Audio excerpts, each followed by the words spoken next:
Outgoing जे call आहेत हे एकनाथ शिंदेना केले होते आणि 21 मिनिटांचा शेवटचा कॉल आहे. कारण बाबांचं एकनाथ शिंदेने केला असा आरोप आहे.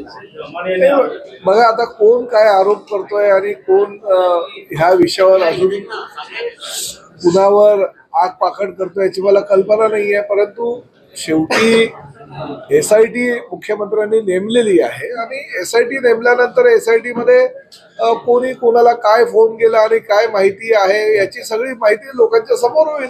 राहिला प्रश्न फोन करण्याचा, अरे शिंदे साहेबांना, मुख्यमंत्र्यांना, मला किंवा अन्य काही नेत्यांना अनेक लोक दिवसातून फोन करत असतात, म्हणून आम्ही काय प्रत्येकाचा काय कॉल रेकॉर्ड ठेवत नाही.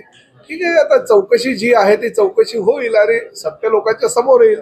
फोन करणं काही चुकीचं आहे का, काही गुन्हा आहे का मला सांगा. की आता त्या खरात विषयी कोणाला काही कल्पना नव्हती, हा माणूस कसला आहे कसा आहे.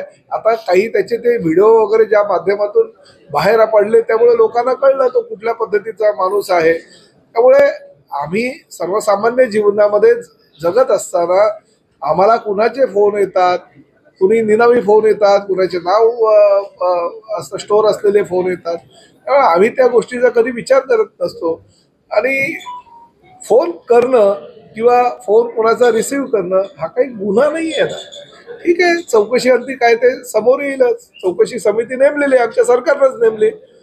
देवेंद्र फडणवीस साहेब आणि एकनाथ शिंदे साहेबांनीच SIT स्थापन केलेली आहे ना, त्यामुळे सत्य समोर येईल. आणि हे पण मला मान्य करावंच लागेल की शेवटी महायुती सरकारनंच खराचं प्रकरण जे आहे ते बाहेर काढलेलं आहे.